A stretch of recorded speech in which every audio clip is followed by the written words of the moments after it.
Hi everyone, welcome back to my YouTube channel. This is Raz, and in this video, we will talk about the optional standard deduction. So if you're ready, let's start.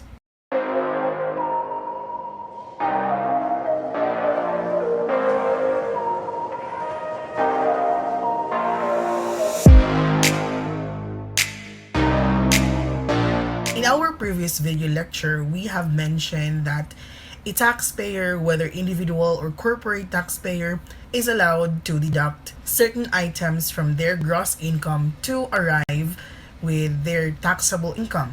And these certain items are considered as allowable deductions.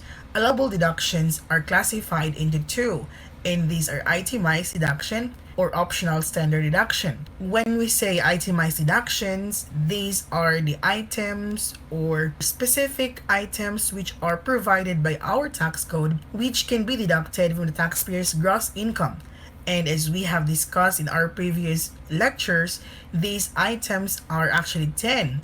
We have the expenses, interest, taxes, losses, bad debts, depreciation, depletion, charitable contributions, research and development, and pension trust. And we have discussed all those items exhaustively. Now, the other allowable deduction which the taxpayer can opt to deduct from his or its gross income is the optional standard deduction.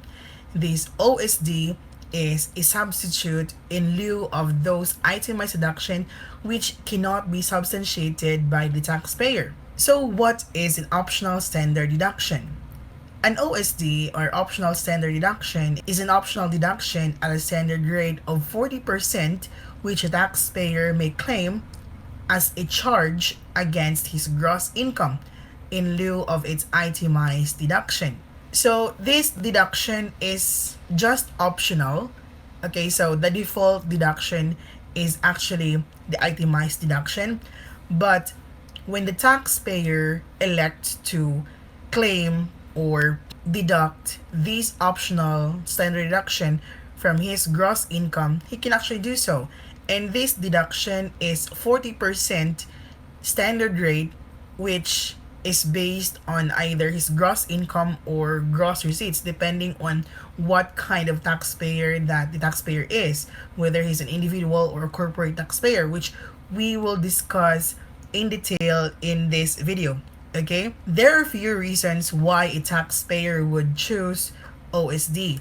Number one, the taxpayer cannot substantiate the itemized deduction.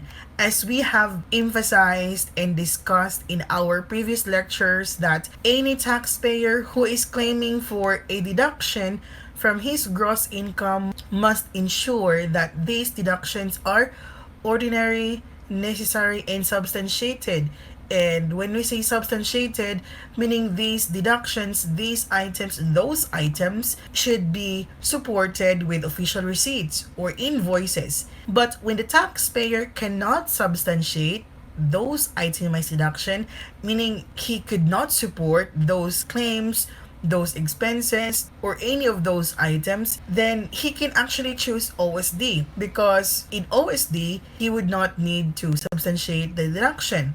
In OSD, the taxpayer is exempted from giving a supporting documents or supporting evidence for this deduction, because again, it's an optional standard deduction. And under OSD, the taxpayer is exempted from the substantiation rule. So there are three basic rules when claiming itemized deduction, and that is it must be ordinary, necessary, and substantiated. So with OSD, the taxpayer is exempted from the substantiation rule. And the other reason why a taxpayer would choose an OSD is that the taxpayer may believe that he would save income tax if he would claim OSD rather than the itemized deduction.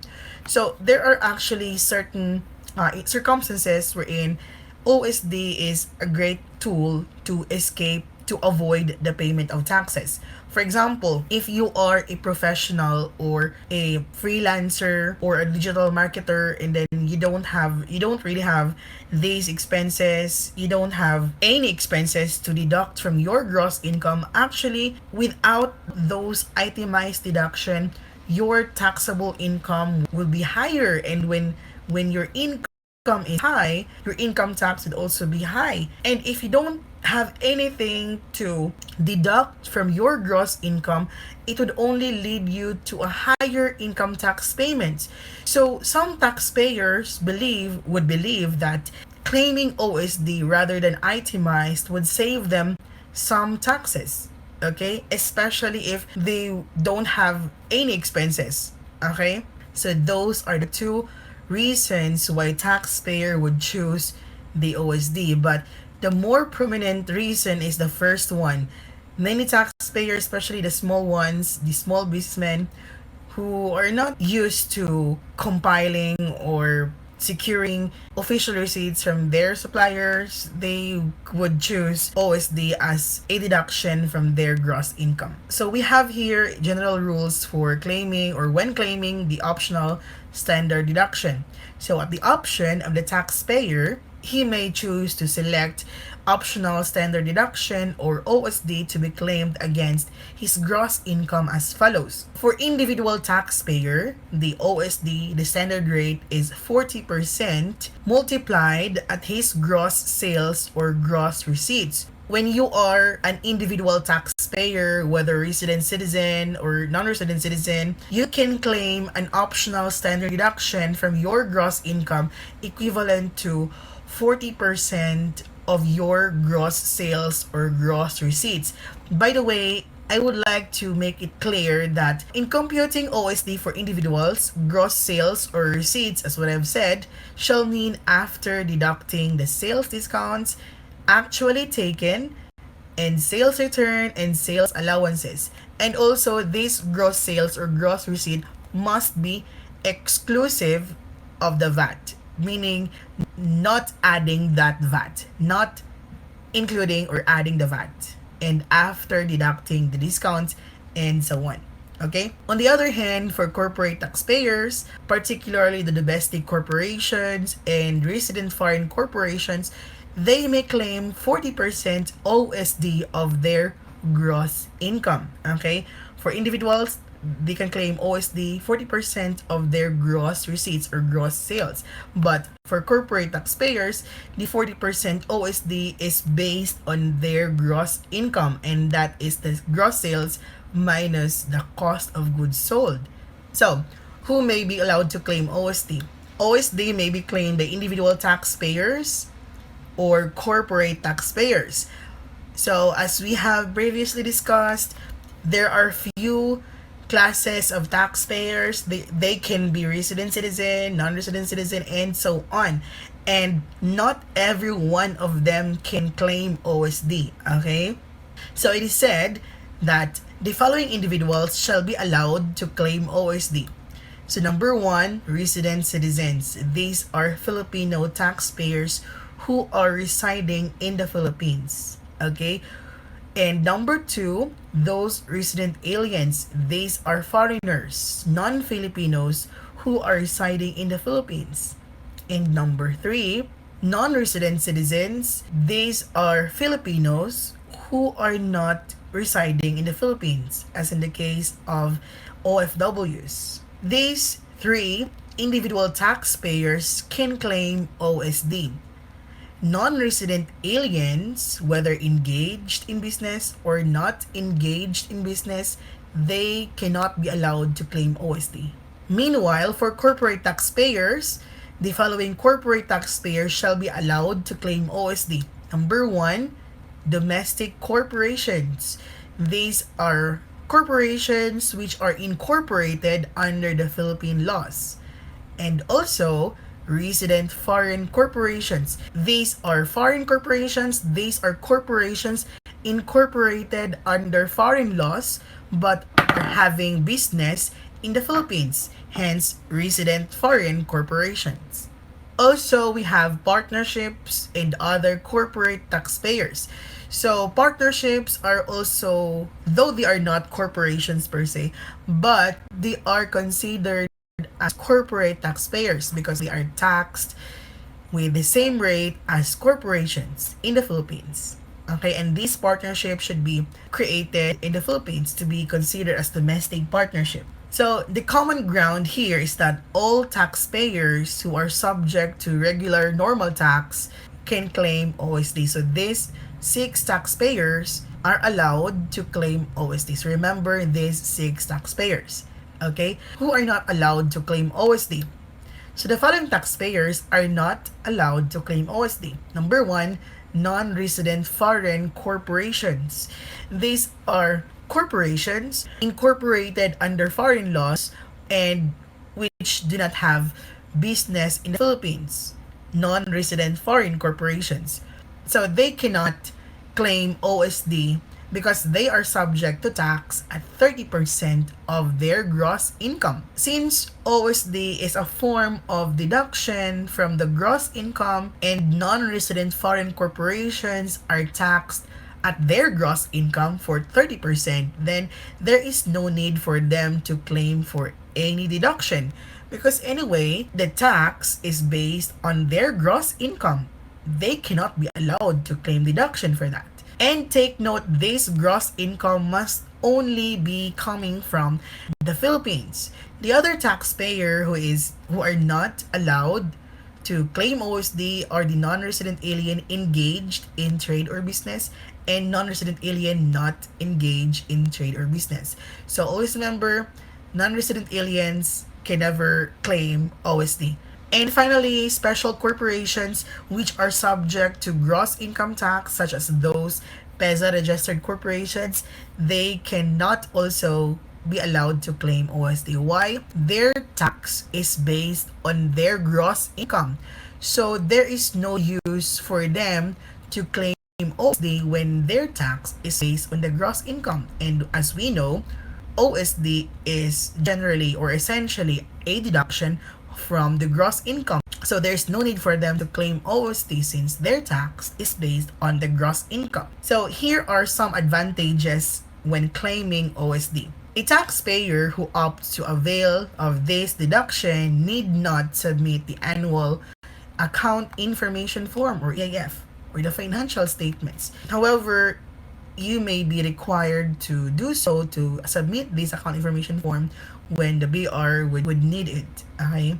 Another advantage of OSD is that a taxpayer need not substantiate the OSD. There will be less effort to compile, to ask for receipts because in a way you are claiming for OSD. There's no need for you to gather those receipts and invoices from your suppliers. So number 1 tedious job in bookkeeping is actually compiling the receipts, especially when you are a small businessman, when you are a small taxpayer and you don't employ a bookkeeper. That will be a tedious job for you. So when you are claiming OSD, it will be less effort because you don't have to substantiate those expenses. And number 3 reason or advantage is that OSD is easier to compute since the standard deduction is at flat rate of 40%. Imagine if you will claim itemized deduction and you will have to memorize those rules we have discussed. That is very tedious and time consuming. Okay?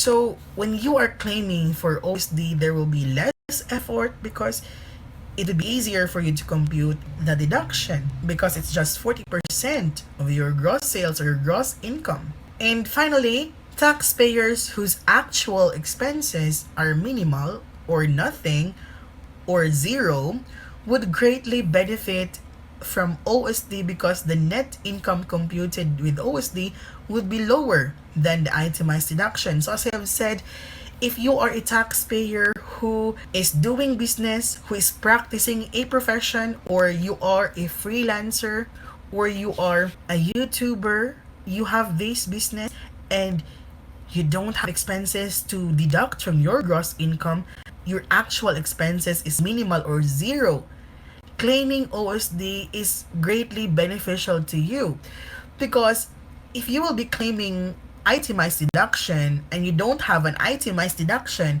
the income would be high, and when the income is high, the income tax is also high. But when you are a taxpayer who has no expenses or who has expenses but expenses are only minimal, and you are claiming for OSD, then your income for income tax purposes is lower.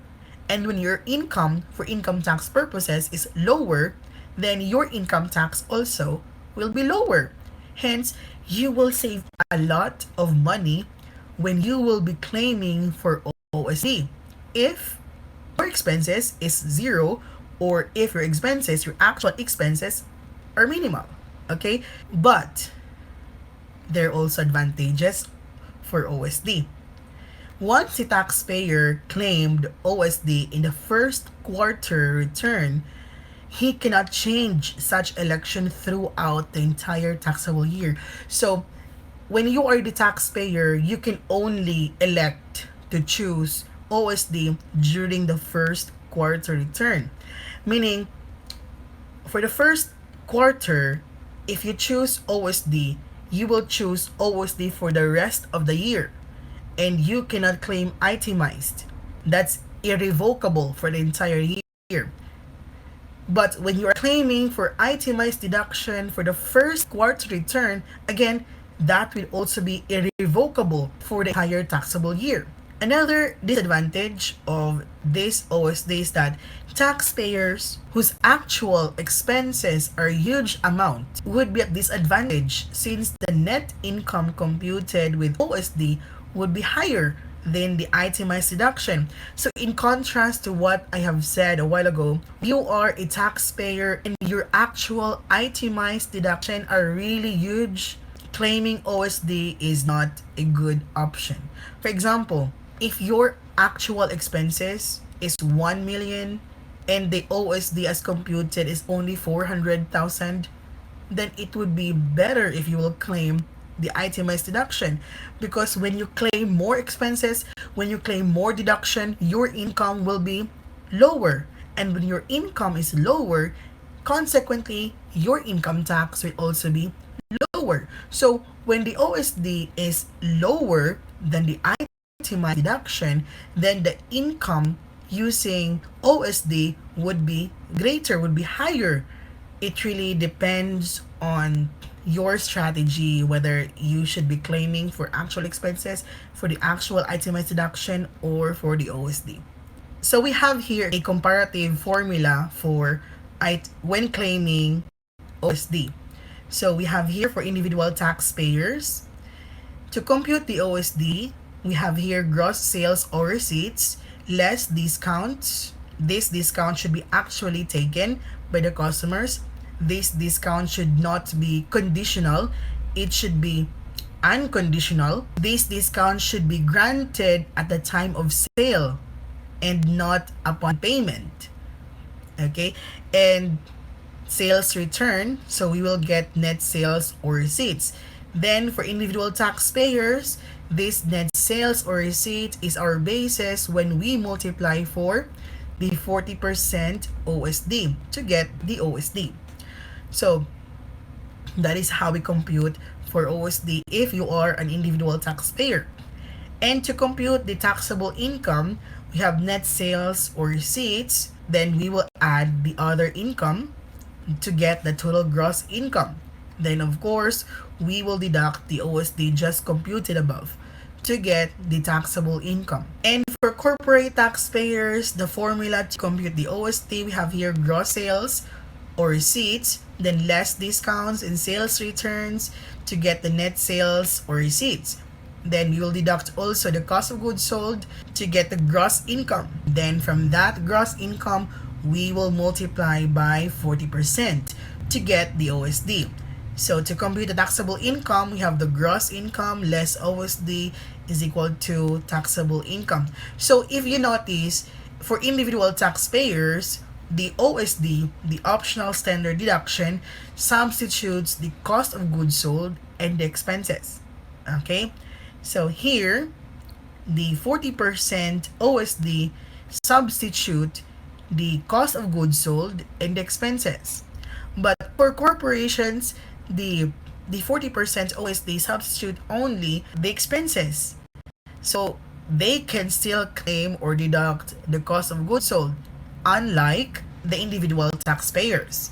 Okay? So we have here a comparative illustration for individual and corporate taxpayers. A taxpayer had the following non-cumulative data for the year 2018. So we have here for the first quarter, second quarter, third quarter, and the fourth quarter. And again, these data are non-cumulative, okay? So we have gross sales of 3.7 million in first quarter, 3.2 for the second quarter, and so on. And we also have other incomes from interest from deposits. And we know this interest is a passive income subject to final tax, and that is 20%. And as we have discussed in our previous lecture, when the income is already subjected to a final tax, it could no longer be added to the gross income. Hence, we will not consider this. We will not add this interest to our gross income. Okay? Because that is subject to a final tax. We also have cash dividends, and as we know, again, this is a passive income subject to 10% final tax. Hence, it will no longer be added to our gross income. We have here interest from abroad, and since this is from abroad, this will be subject to the regular tax because the final tax will not apply for incomes earned outside of the Philippines. So this interest from abroad will be added to our gross income as other non-operating income. And we also have other income here, 150,000 and so on. We have also discounts availed by customers and cost of goods sold or cost of sales for the first quarter and down to the fourth quarter. So we will deduct this later. And then we have here general and administrative expenses and also selling costs and depreciation. So we are going to compute for the taxable income of this taxpayer under the assumption that this taxpayer is an individual or a corporate taxpayer. So our first assumption is we will be using the itemized deduction. So we have here for the first quarter down to the fourth quarter. So this is comparative solution. So we have gross sales from business, that is 3.7. For the second quarter, we have 3.2 million. For the third quarter, we have 4 million. In the fourth quarter, we have 3.9 million. And we will deduct the discounts actually taken by the customers for each quarter to get the net sales from business. Okay, so this is the net sales from business. And this is what is meant by the term gross sales or gross receipts according to the tax code. And since we are using the itemized deduction, the taxpayer can claim for the cost of sales. So we will deduct the cost of sale. So our gross income from business is 1,590,000 for the first quarter, 1,443,000 for the second quarter, and 1.5 for the third quarter, and 1,550,000 for the fourth quarter. And then we will add those other incomes which are not subjected yet to the final tax. And these are the interest from bank deposits abroad and also the other non-operating income. Take note that those other incomes, those passive incomes which are already subjected to the final tax are no longer added to the gross income from business. Okay? Because essentially, the final tax is a final tax. So we have here the gross income subject to regular tax. And that is 1.7 for the first quarter, 1,643,000 for the second quarter, and so on. Then we will deduct all those itemized deductions claimed. So we have general and admin expenses, that's 970. Also selling costs and depreciation. Okay, so we will get the net taxable income per quarter of 510 for the first quarter, 531 for the second quarter, 878 for the third quarter, and 872 for the fourth quarter.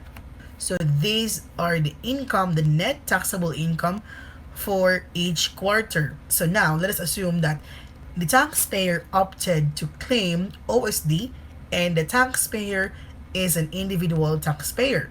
So our solutions would be, we have here the first quarter and the second quarter, and the third and the fourth. So we have gross sales from business, we have discounts, and we have the net sales from business. Okay? And from then, since the taxpayer is an individual taxpayer, this net sales is our basis where we would compute the optional standard deduction of 40%. So we will just multiply this net sales by 40% to get the optional standard deduction for each quarter. And from then, we will deduct the optional standard deduction from the net sales from the business to get the taxable business income. Okay? So for the first quarter, we have 2,214,000 and so on. So this 3,620 is from here. And after we derive the taxable business income, we will now add those other non-operating incomes, or those other incomes which are not subjected to the final tax, and that is the interest from deposit abroad and other non-operating income. So we will add these together, these 2,214,000 and 20,000 and 150,000 to get the taxable income for the first quarter of 2,384,000. You might be asking, why don't we add these other incomes, these interest and other non-operating incomes to our net sales before we multiply with 40%? Well, there are two reasons actually for that. The first reason is that these other incomes, these interest from deposit abroad and other non-operating income, these incomes are not derived from the business of the taxpayer. So the law prohibits claiming deduction from incomes which are not part of the business. Because when we will claim, assuming we will add these other incomes to the net sales before we could multiply by 40%, that means our tax base would be higher, would be increased, because that would mean 3,690,000 plus 20 plus 150. The basis for the 40% will be increased. And when the basis is increased, the OSD is also increased, right? And the OSD is a deduction. The law highly disfavor claiming deductions when that deduction is not actually related to business. And we know the incomes are not business related. So that is the first reason why we cannot add these other incomes to the net sales before we can multiply with 40%. The law prohibits adding these other incomes to the net sales because it would only increase the deduction. And again, as I've said, under Stectissimi juris, deductions are highly disfavored by our law. When you are claiming for deduction, make sure this deduction is related to your business. And these incomes are not related to business. So when you claim for OSD and adding this other incomes, you would only increase your optional standard deduction without these incomes being actually related to your business. And the next assumption is using OSD, but this time the taxpayer is a corporate taxpayer. So we have here again the same process. We will first get the net sales from business, and since this is a corporate taxpayer, we can deduct the cost of goods sold. So we will have a gross income from business, and that is 1,590 for the first quarter, 1,443 for the second quarter, 1,520 for the third quarter, and 1,550 for the fourth quarter. And after we computed the gross income from business, we will now multiply by 40%, okay, to get the optional standard deduction. So for the first quarter, that is 636,000. For the second quarter, that is 577,200. And for the third quarter, that is 608,000 and 620 for the fourth quarter. So to compute the taxable income of this corporate taxpayer, we will deduct the OSD, this OSD, from the gross income. That means for the first quarter, we would have 1,590,000 minus 636, and the taxable business income would be 954 for the first quarter. Okay, and so on. So then we will add again the other incomes, those other incomes which have not been subjected to the final tax, and that is a interest from bank deposit abroad and also other non-operating income to get the net taxable income per quarter. So again, when computing OSD, do not include those other incomes which are not business related, because essentially they cannot be allowed for deductions. Okay, so the net taxable income of this corporate taxpayer for the first quarter is 1,124,000, and for the second quarter we have 1,065,800, and so on. So now let's compare which scenarios and assumption would give us the lowest income and consequently the income tax. So if the taxpayer is an individual taxpayer, you have here taxable income computed using itemized deduction and using OSD for the first, second, third, and fourth quarter. So using itemized deduction, if the taxpayer is an individual taxpayer, the taxable income is 510 and 531 and so on. But using OSD, we have 2,384,000 and so on. So that means under this scenario, if the taxpayer is an individual taxpayer, he would better choose itemized deduction. Why? Because using itemized deduction would only give him a lower income and consequently lower income taxes. It would save him. Okay? But when the taxpayer claims for OSD, he would have to pay for higher taxes. Because number one, he could not claim for cost of goods sold. Number two, there is a lot of huge amount of expenses. So OSD is not a better alternative for this individual taxpayer. Okay? And for corporate taxpayer, again, we have this comparative. So again, they would have the same taxable income under or using itemized deduction, but using OSD, the taxable income for the first quarter, it's 1,124,000 and so on. So again, using itemized deduction is a better alternative if the taxpayer is a corporate taxpayer. So you might be asking, are there any circumstances wherein OSD is better? Yes, there is. Again, if you don't have expenses or your expenses is only minimal, claiming for OSD is the best or better alternative than claiming for itemized deduction. Okay? So I hope you learned a lot from this video discussion, and if you like this video, give me a thumbs up. And if you're new to this channel, please subscribe, click the bell so you will be notified whenever I will upload new videos. Thank you so much for watching. Bye!